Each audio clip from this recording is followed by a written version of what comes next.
Hello दोस्तों, आप लोगों का आपके अपने इस YouTube चैनल पर बहुत बहुत स्वागत है। मित्रों, हमने पिछली वीडियो में आप लोगों को पावलोव का अधिगम का जो सिद्धांत है, संबद्ध प्रतिक्रिया का सिद्धांत आपको बताया था। आज हम उसी के आगे अधिगम का जो महत्वपूर्ण सिद्धांत है, सूझ का सिद्धांत या अंतर्दृष्टि का सिद्धांत, उसको हम आपके बीच में लेकर आए हैं और ये आशा करते हैं कि आप इसे पसंद करेंगे। तो चलिए शुरू करते हैं आज का अपना टॉपिक, सूझ या अंतर्दृष्टि का सिद्धांत। सूझ या अंतर्दृष्टि का सिद्धांत विद्वानों ने कहा है कि सूझ का अर्थ होता है चिंतन करना, कल्पना करना, ऐसा माना गया है। सूझ एक ऐसा शब्द है जिसका अर्थ होता है चिंतन करना या कल्पना करना। विद्वानों ने भी इसे माना है। सूझ मनुष्य की वह आंतरिक क्षमता है।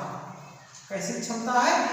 वह आंतरिक क्षमता है जो क्रिया करते करते अचानक प्राप्त होती।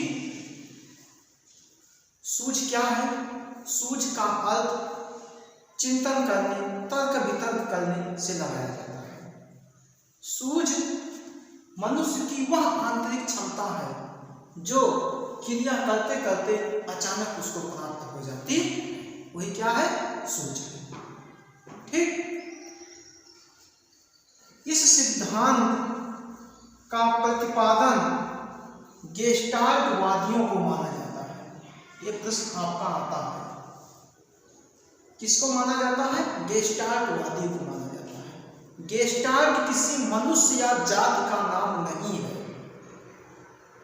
गेस्टाल्ट शब्द का अर्थ होता है, यह जर्मन भाषा का पहले तो शब्द है। किस भाषा का शब्द है? जर्मन भाषा का। ये भी प्रश्न आता है कि गेस्टाल्ट किस भाषा का शब्द है? तो गेस्टाल्ट आपका जर्मन भाषा का शब्द है, जिसका अर्थ होता है समग्राकृति या पूरा काम, यानी संपूर्ण भाग, जिसका अर्थ क्या होता है? समग्र आकृति, संपूर्ण भाग, जिसका अर्थ होता है। दो प्रश्न आपका यहां से स्पष्ट हुआ। पहला, गेस्टाल्ट शब्द किस भाषा का है? तो गेस्टाल्ट शब्द आपका जर्मन भाषा का है, पहला प्रश्न। दूसरा शब्द, गेस्टाल्ट शब्द का अर्थ क्या होता है? तो गेस्टाल्ट शब्द का अर्थ होता है समग्र आकृति या पूरा। ठीक, इस सिद्धांत के प्रवर्तक वर्दिमर को माना जाता है। इस सिद्धांत के प्रतिपादनकर्ता किसको माना जाता है? वर्दिमर को। लेकिन इनके नाम के साथ दो अन्य विद्वानों का नाम भी जुड़ा हुआ है। वह दो अन्य विद्वान हैं कोहलर और कोपका।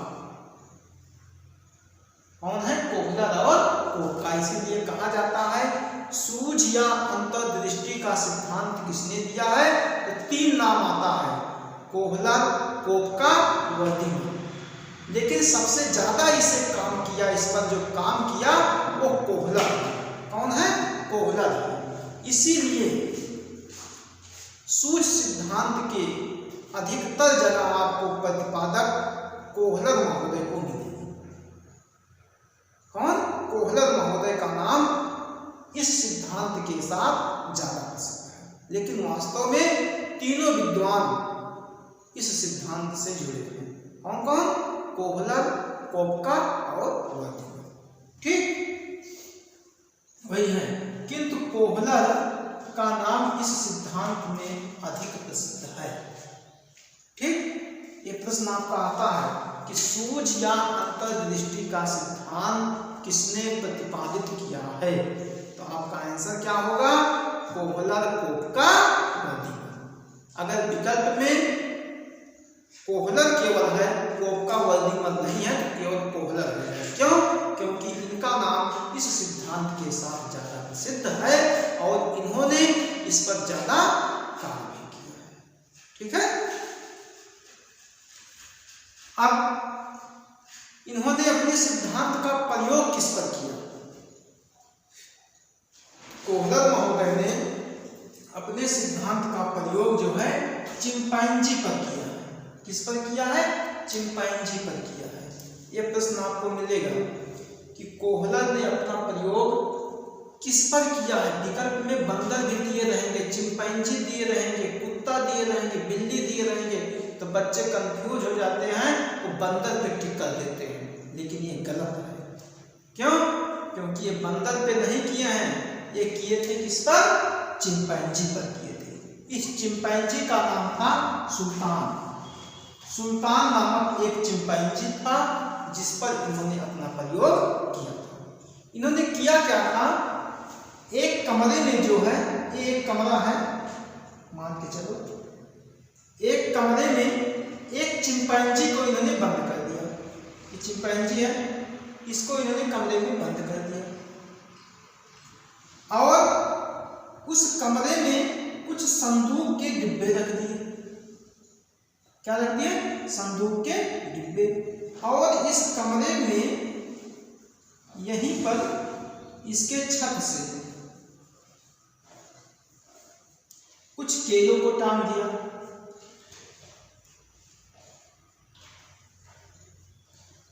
किसको टांग दिया?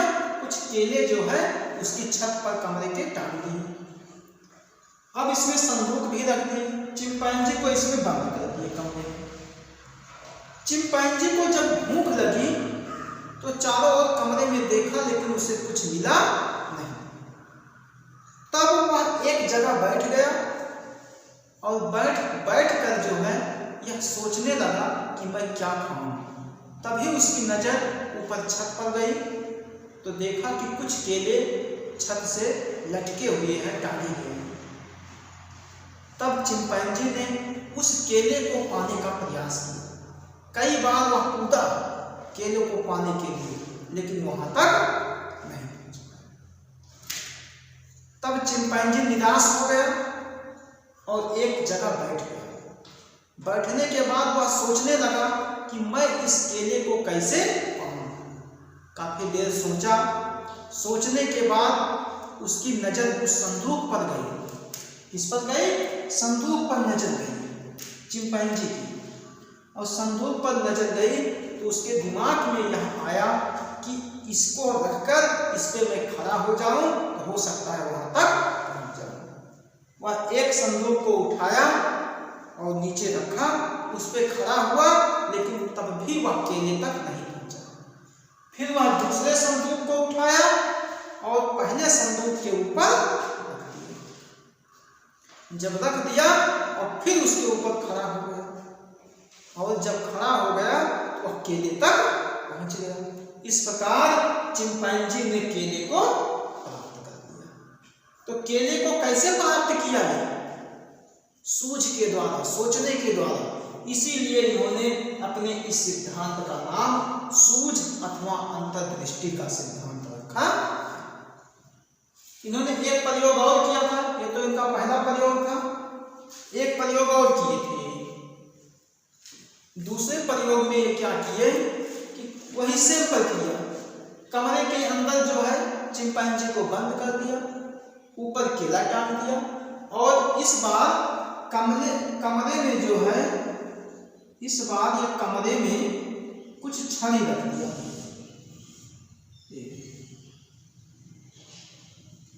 कुछ छड़ी रख दिया और वो छड़ी ऐसे थी कि एक में दूसरी छड़ी घुसाने पर घुसकर वो लंबी हो सकती थी। ये इस प्रकार की छड़ी थी। तो चिंपैंजी जो है जब उसे भूख लगी, केले को प्राप्त करना चाहा और नहीं प्राप्त कर पाया, तो फिर वह बैठकर सोचा और सोचने पर उसका दिमाग जो है उस छड़ी पर पहुंच गया। छड़ी के बारे में सोचने लगा। वह एक छड़ी को उठाया और केले को पाने का प्रयास किया, लेकिन वह छड़ी वहां तक नहीं पहुंची। फिर वह बैठ गया और फिर सोचने लगा। फिर वह दूसरी छड़ी को उठाया और पहली छड़ी के अंदर उसको घुसा दिया। घुसाने के बाद उसकी वह छड़ी लंबी हो गई। जब छड़ी लंबी हो गई तब वह आसानी से केले तक उसे पहुंचा दिया और केले को प्राप्त कर लिया। यह दिमाग कैसे आया बंदर को, चिंपैंजी के अंदर? सोचने के द्वारा आया, सूझ के द्वारा आया। एक जगह वह बैठा और उसके बारे में चिंतन किया, तर्क किया, और तब उसके दिमाग में यह आया कि दोनों छड़ी को अगर हम जोड़ दें तब केले तक पहुंच जाएंगे। ठीक इस प्रकार चिंपैंजी जो है सूझ विधि के द्वारा केले को प्राप्त करना सीख लिया।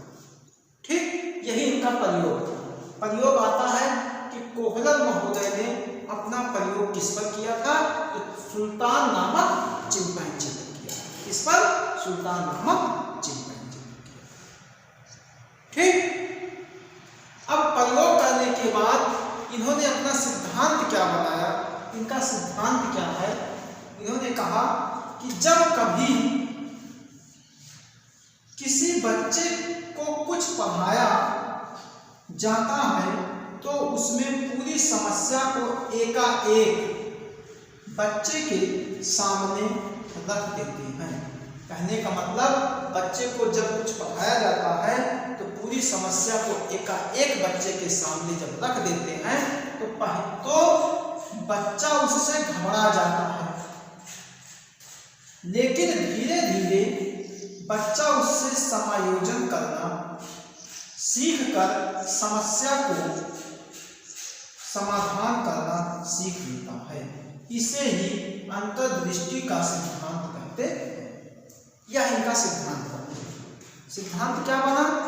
इन्होंने कहा कि जब कभी किसी बच्चे को कुछ पढ़ाया जाता है, कुछ सिखाया जाता है, तो उसके सामने पूरी की पूरी समस्या को इकट्ठे रख दिया जाता है। जब पूरी समस्या उस बच्चे के सामने आ जाती है इकट्ठे तो बच्चा घबरा जाता है, लेकिन धीरे धीरे बच्चा उस समस्या से समायोजन करके उसका समाधान खोज लेता है। इसे ही कोहलर महोदय ने अंतर्दृष्टि का सिद्धांत कहा। आप लोग याद रखना कि इनके सिद्धांत में समस्या को छोटे छोटे भागों में नहीं बांटते हैं, बल्कि पूरी समस्या को एकाएक बच्चे के सामने रखा जाता है। इसीलिए इसे समग्र आकृति अथवा पूर्णाकार का सिद्धांत कहते हैं। ठीक ये रहा इनका सिद्धांत। एक चीज आप लोग बताइए कि जो अधिगम है, अधिगम में जो दो शब्द है, दो प्रकार का अधिगम होता है, एक व्यवहारवाद, एक संज्ञानवाद। एक आपका व्यवहारवाद, एक संज्ञानवाद। व्यवहारवाद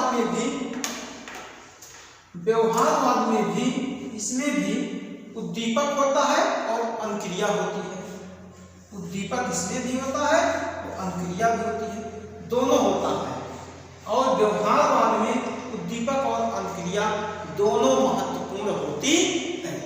उद्दीपक भी अनुक्रिया हमेशा, इसलिए इसको बता दें। कभी कोई पूछा जाता है कि व्यवहारवाद में किसको महत्वपूर्ण स्थान प्राप्त है, तो व्यवहारवाद में उद्दीपक और अनुक्रिया दोनों को महत्वपूर्ण स्थान।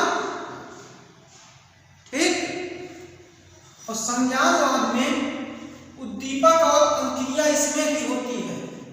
उद्दीपक भी होता है, अनुक्रिया भी होती है। उद्दीपक को महत्वपूर्ण स्थान प्राप्त है, लेकिन अनुक्रिया को महत्व नहीं दिया जाता है। अनुक्रिया को महत्व नहीं दिया जाता है। ठीक है, ये रहा आपका सूझ अथवा अंतर्दृष्टि का सिद्धांत, जिसके प्रतिपादक हैं कोहलर, कोपका, वर्डीगर। ठीक, तो अब अगले वीडियो में हम आपको स्किनर का जो अधिगम का सिद्धांत है उसको लेकर एक बार पुनः आपसे वही रिक्वेस्ट करेंगे इसे अधिक से अधिक संख्या में शेयर करें और सब्सक्राइब करें। आप लोगों को बहुत बहुत